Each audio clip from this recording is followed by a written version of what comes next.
अस्सलामुअलैकुम नाजरीन, welcome to आवाज़ हकीकत। आज हम पाकिस्तान नेवी के एक इम्पोर्टेंट ब्रेक थ्रू पर बात करेंगे जो पूरे रीजनल नेवल पावर बैलेंस को अफेक्ट करता है। पाकिस्तान ने 14 और 15 अप्रैल के लिए एक नोटैम यानी नोटिस टू एयरमैन जारी किया था, जिसमें टेस्ट एरिया और टाइमिंग डिफाइन की गई थी। इस नोटैम के डेटा के मुताबिक मिसाइल टेस्ट की एस्टिमेटेड रेंज तकरीबन 450 किलोमीटर थी, जो पहले ये इंडिकेट कर रही थी कि एक लॉन्ग रेंज सिस्टम टेस्ट होने वाला है। इसी कॉन्टेक्स्ट में पाकिस्तान नेवी ने smash hypersonic anti ship ballistic missile के सक्सेसफुल टेस्ट कंडक्ट किया। यह डेवलपमेंट शो करता है कि पाकिस्तान अपनी मैरीटाइम डिफेंस कैपेबिलिटी को फास्ट पेस पर मॉडर्नाइज कर रही है। ये सिर्फ एक रूटीन टेस्ट नहीं बल्कि एक प्लान्ड एफर्ट का हिस्सा है, जहां फोकस एक्यूरेसी, सर्वाइवेबिलिटी और फास्ट रिस्पॉन्स पर है, ताकि रियल कॉम्बैट सिचुएशंस में बेटर परफॉर्मेंस अचीव की जा सके। इस मिसाइल की सबसे इम्पोर्टेंट स्ट्रेंथ इसका अपग्रेडेड गाइडेंस सिस्टम है। पहले इसमें RF सीकर यूज होता था, लेकिन अब इसे एसा सीकर यानी एक्टिव इलेक्ट्रॉनिकली स्कैन्ड अरे सीकर से रिप्लेस कर दिया गया है। ये सिस्टम मिसाइल को रियल टाइम ट्रैकिंग और फास्ट डिसीजन मेकिंग देता है। अगर एनिमी जैमिंग करने की कोशिश भी करे तो भी मिसाइल अपना टारगेट लॉक मेंटेन करता है और अपनी ट्रेजेक्ट्री एडजस्ट करता रहता है, जिससे एक्यूरेसी और हिट प्रोबेबिलिटी दोनों इम्प्रूव होती हैं। इस मिसाइल में MARV टेक्नोलॉजी भी यूज होती है, यानी मैन्यूवेरेबल री एंट्री व्हीकल, जो मिसाइल को टर्मिनल फेज में अनप्रेडिक्टेबल बना देती है। यानी जब मिसाइल टारगेट के करीब होता है तो बिल्कुल सीधा नहीं आता, बल्कि अपनी डायरेक्शन चेंज करता रहता है। इसके साथ गैस थ्रस्टर्स भी लगाए गए हैं, जो मिसाइल को लास्ट मोमेंट में शार्प टर्न्स लेने की पावर देते हैं। इस कॉम्बिनेशन की वजह से मिसाइल एक मूविंग और डिफिकल्ट टारगेट बन जाता है, जिसे ट्रैक करना और इंटरसेप्ट करना मॉडर्न एयर डिफेंस सिस्टम्स के लिए बहुत मुश्किल हो जाता है। जब इस मैन्यूवरेबिलिटी को हाई स्पीड फ्लाइट के साथ कंबाइन किया जाता है तो सिस्टम की इफेक्टिवनेस और बढ़ जाती है।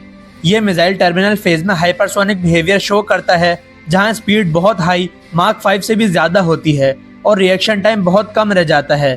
इस वजह से एनिमी के लिए डिटेक्शन और इंटरसेप्शन दोनों ही चैलेंजिंग हो जाते हैं। रेंज के हवाले से भी क्लियर इंप्रूवमेंट देखी गई है। पहले इस मिसाइल की रेंज अराउंड 350 किलोमीटर थी, लेकिन रीसेंट टेस्ट में इसे 410 से 420 किलोमीटर तक अचीव कर लिया गया है, यानी तकरीबन 70 किलोमीटर का इंक्रीज। साथ ही नोटैम डेटा ये इंडिकेट करता है कि सिस्टम का पोटेंशियल एनवेलप तकरीबन 450 किलोमीटर तक जा सकता है, जो इसकी फ्यूचर कैपेबिलिटी को और ज़्यादा स्ट्रॉन्ग बनाता है। लॉन्च प्लेटफॉर्म भी इस टेस्ट का इम्पोर्टेंट पार्ट है। पहले के दोनों smash missile test Zulfiqar class frigate से कंडक्ट किए गए थे, लेकिन इस दफ़ा बाबर क्लास कॉर्वेट से मिसाइल फायर किया गया है, जो तुर्किश मिल्जियम डिज़ाइन पर बेस्ड है।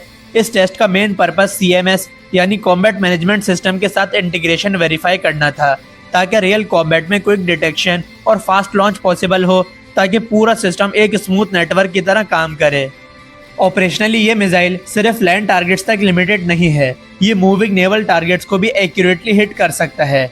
इसकी स्पीड और मैन्यूवरेबिलिटी इसे स्पेशली एयरक्राफ्ट कैरियर्स और हाई वैल्यू नेवल एसेट्स के लिए सीरियस थ्रेट बनाती है, जिससे ये पाकिस्तान के लिए स्ट्रॉन्ग डेटरेंस का रोल प्ले करता है।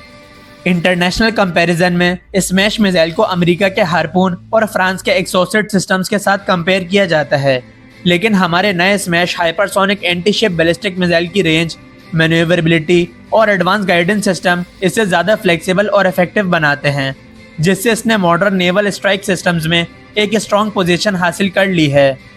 स्ट्रेटेजिक लेवल पर यह डेवलपमेंट मुल्क की डेटरेंस को बहुत स्ट्रॉन्ग कर देती है। हमारे नेवल चीफ ने हाल ही में रिसालपुर में ये क्लियर मैसेज दिया है कि किसी भी अग्रेशन, खास तौर पर एयरक्राफ्ट कैरियर बेस्ड थ्रेट का इमीडिएट और इफेक्टिव जवाब दिया जाएगा।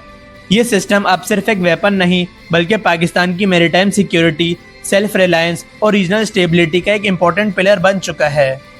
नाजरीन, आपके ख्याल में क्या इतने एडवांस मिसाइलों के आने से अब दुश्मन का कोई भी एयरक्राफ्ट कैरियर बच पाएगा? अपना जवाब कमेंट्स में ज़रूर शेयर करें, और अगर वीडियो पसंद आई हो तो वीडियो को लाइक और शेयर लाजमी करें। साथ ही साथ चैनल को सब्सक्राइब करना ना भूलें। आपसे मुलाकात होगी नेक्स्ट वीडियो में, तब तक के लिए अल्लाह हाफिज़। पाकिस्तान जिंदाबाद।